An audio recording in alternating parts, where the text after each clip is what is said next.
Hello and welcome to Season 2, Episode 7 of The Head Coach. My name's Daniel and coming up today we face Hartlepool away in the playoff quarter-final for the Vanarama National League. Since you were last with me, we've just had the few days in between, but much like last season, everything's gone wrong off the pitch, but for very different reasons this time, not caused by me, thankfully. Hopefully we'll be a bit more positive than yesterday. On reflection, we have still had a good season, but that performance was enough to put anyone in a strop. We want to get this game out of the way. It falls on my manager's 26th birthday, so let's see if we can celebrate in style with a very surprise win in a game which we're likely to be heavy underdogs. But first, let's go and look at that off the pitch news. We have been bombarded in recent days with news about takeovers. We're now under a transfer embargo, which means that even after this game or the playoff campaign, whichever ways it goes, we can't improve the squad. Our director of football still hasn't looked like improving any contracts or offering an extra year to players who are running out, so we could be left in a really difficult position last year if we've only got a 13 or 14 man squad to go from, as well as a few poor youth intake players. So I'm a little bit concerned about that. The more I'm looking at this off the pitch, I'm thinking we have to jump ship. To give you an idea, the takeover talks continue today, but if we go down a little bit, only 2 days ago it was takeover hits the rocks. We've had both of these messages 3 or 4 times, and the issues are over sufficient funds as well, which is even more worrying when we're thinking about the future of this club. If we go and have a quick look at the finances, it's not like Bognor at all. We're in an absolute mess. We're well within our wage budget. Okay, for next season they've reduced it significantly, but at the moment we're within transfer budget, we're within wage budget. Our director of football's managed it well. We've had a small squad and we went on a little FA Cup run and got a TV game. So how we've gone this badly into the red, I'm not sure, and it suggests that the chairman's not funding the club sensibly. Let's talk about on the pitch matters. Let's get into this game. Obviously, if you saw yesterday, we got loads of players injured. Ryan Bird went out for this campaign, as did Mitch Brundle, our star man and captain in midfield. You can see we're heavy underdogs. We've still got Passley out.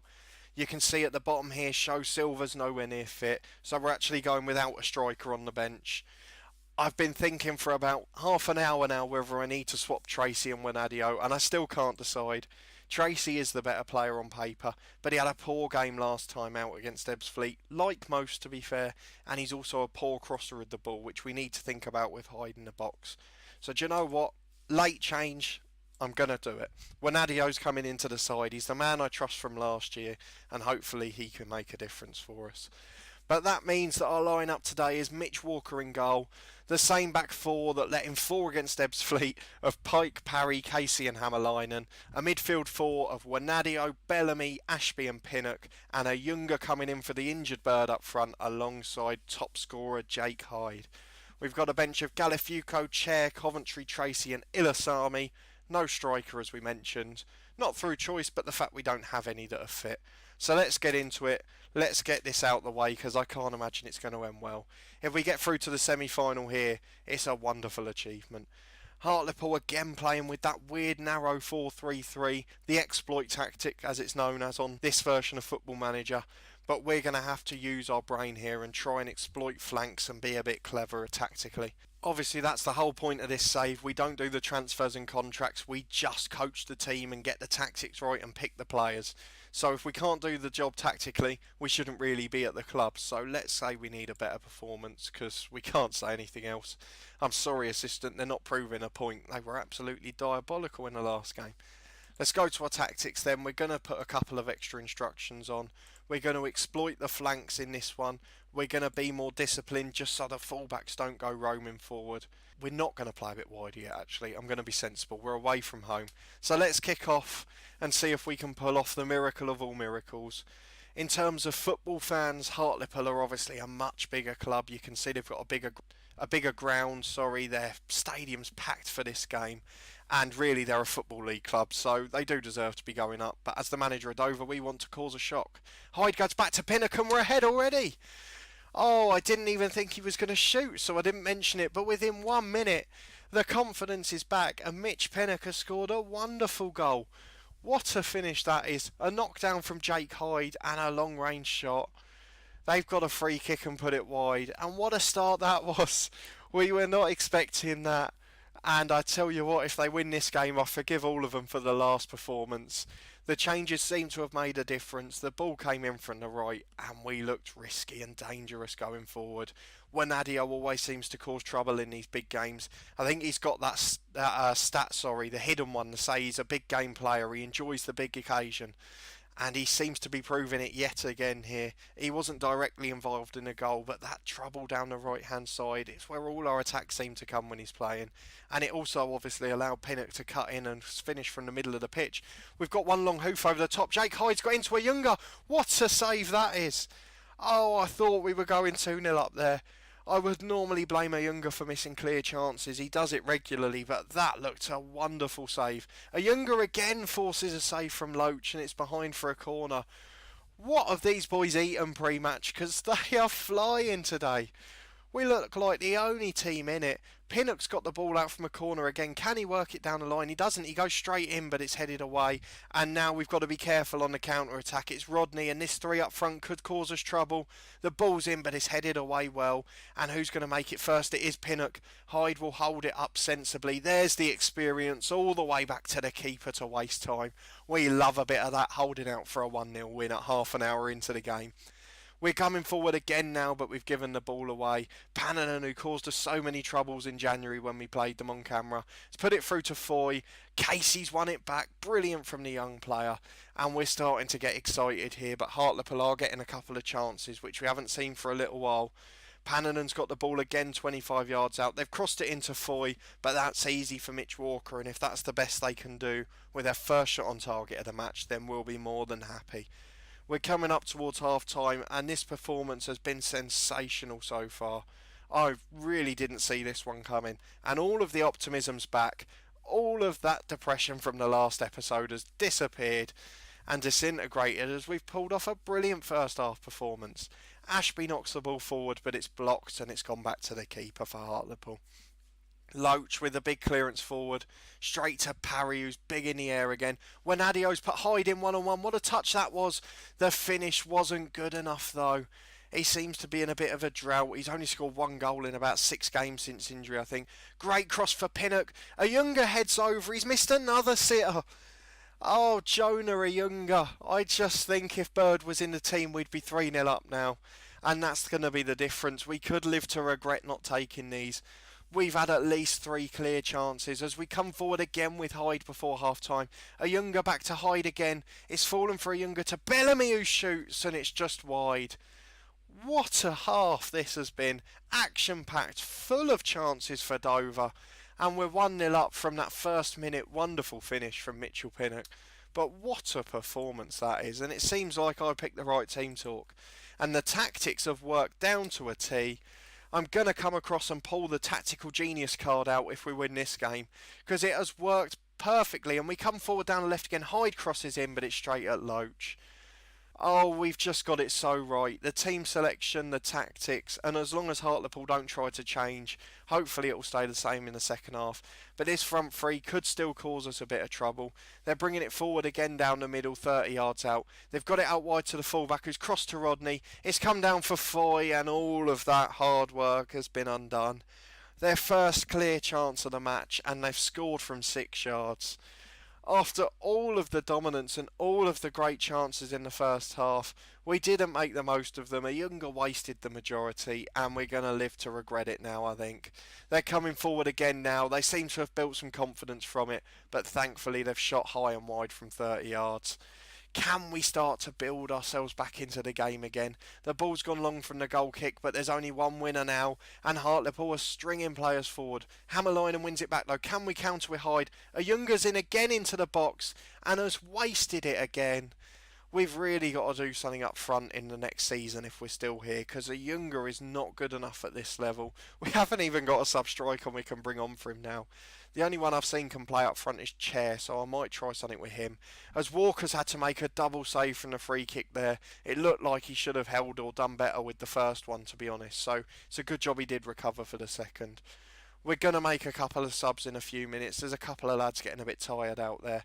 Hammerlinen wins the ball back on the left. Can we build the attack with Pinnock? Hyde's in. He's into the 6-yard box and Loach has saved it again. We're still creating chances on the counter. I don't know how we've only scored one in this game, but we will make a couple of those changes now. I haven't got anyone I can bring on for a Younger, but we'll give Wanadio a rest for Tracy. And Bellamy's absolutely shattered, so we'll bring Connor Coventry on. He's not had much of a game since January, especially since Ashby has come into the team, but he will get a chance now. We might bring Chair on up front towards the end if we need to. He's a good player technically, so even though he's not a great finisher, he can't do any worse than a Younger. They've won it back again, and Loach is going to clear this long, surely. It's been their tactic with the three up front all game, and they've brought it forward again. They're starting to dominate in the middle of the pitch now, and they've got the knockdown there. That's the difference, having three up front. They can just knock it down and have two men swarming around the ball. And with 15 minutes to go, it's starting to look like a far more evenly balanced and poised game. Can we do anything about the oncoming tide from Hartlepool? I don't think we can. They're coming forward again. They've got a throw in an advanced position. Donaldson crosses and Mitch Walker gathers well. I'd give him a bit of criticism towards the start of the season for his aerial ability, but he seems to be doing quite well at the moment. That will be famous last words in this game, I'm sure. And they've got through one-on-one again. Rodney's shot saved by Walker, and we're going to have to make a change because we're not even holding the ball up top now. I'm going to bring Chair on. I have no idea what he's good at up top. The only one they say he can do is poacher, really. I don't know if I want someone who's not going to be working hard up there. What's his work rate like? It's okay. I'll tell you what. Can he head the ball at all? No. We're going to put him as a poacher. Let's just see what happens. We did it last season at Bognor and it worked quite well with Sakaja and Pearce as the poachers rotating alongside the big man. Stefan Lubicic the hero, and of course. But we've got Jake Hyde now, and if he can knock it down and we can get one bit of quality in it, will count for everything. And Walker's made a lovely save there. It was a great move from Hartlepool, and the two wide men from their front three seem to be making it into the box unmarked quite often now. They're building an attack from the corner again. Can they get the ball into the box, or are we going to win it back and counter them? I don't know if they were time wasting there. It's a very strange highlight to be showing. Pannanen chases it down, but we've won it back and cleared. With 10 minutes to go, we've just got to hold out now. It looks like extra time and penalties is our only route to win this game. Could we just get one chance on the counter? I don't know. But we look more like conceding at the moment. Oh, you're joking. Oh, it's offside. Thank God for that. What are they doing at fullback there? You can't play around with the ball on the edge of your own box.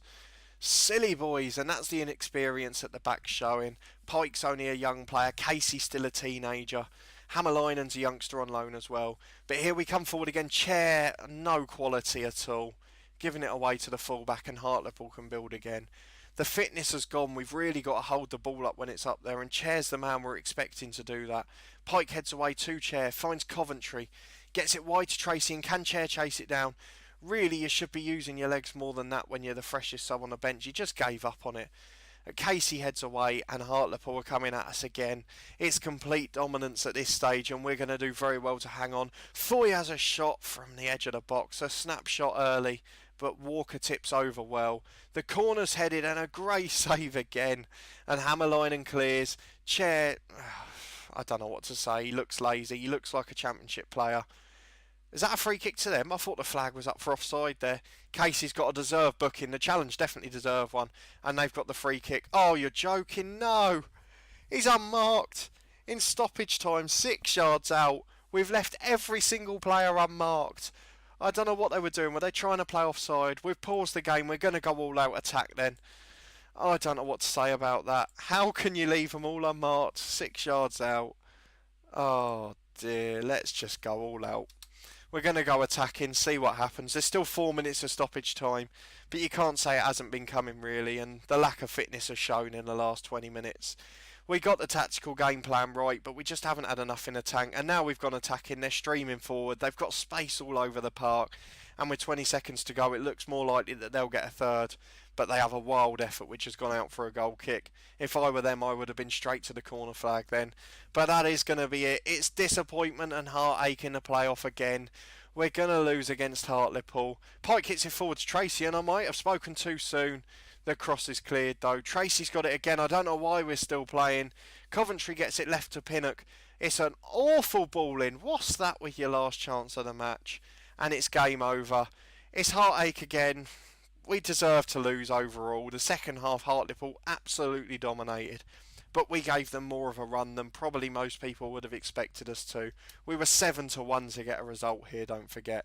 We've got to be pleased with the performance, but with the off-the-field trouble and the fact that we've overachieved significantly again, I think we have to look for a new club over the summer, because if we're here next year, I think it's going to be a real struggle. There we go then, confirmation we've lost the match. You can call it a disappointing collapse, but as heavy underdogs, we really didn't expect to get anything out of the game, and we had that excitement for half the match after Pinnock's big early strike. They've called it a birthday to forget. I'm still quite proud of the performance. There's one thing to do before we carry on, isn't there? Let's see if there's any more news. There isn't anything particularly exciting, so let's go and see if there are any jobs going. Obviously the league season finished just a few days ago for the Football League. The only one going is Dartford and the league below. There's none under review that are really worth looking at. Are there any insecure ones? Maybe Grimsby, they've come down to the conference. They're a bigger club in stature. They'll be professional. They might give us a chance to get out the league. But other than that, there's nothing really to speak about here. So that'll be all for this season. Let's go and look at the quick review of the season and our players and performances. We'll bring all the unavailable ones back so we can look at their stats as well. Let's go and look at the selection information. We'll put them as usual in appearance order first. You can see Mitch Pinnock, largely due to a lack of competition for most of the season, made the most appearances, 50 starts on the left wing, and obviously was almost the hero in that last game. Mitch Walker very closely behind on 49. The only game he didn't play was the FA Trophy first game with Lewington replacing him. So Pinnock actually played in every single game for us this season, I think, because between the two keepers, that's all 50 games. So we have to assume that he didn't get any rest at all, so fair play to the lad.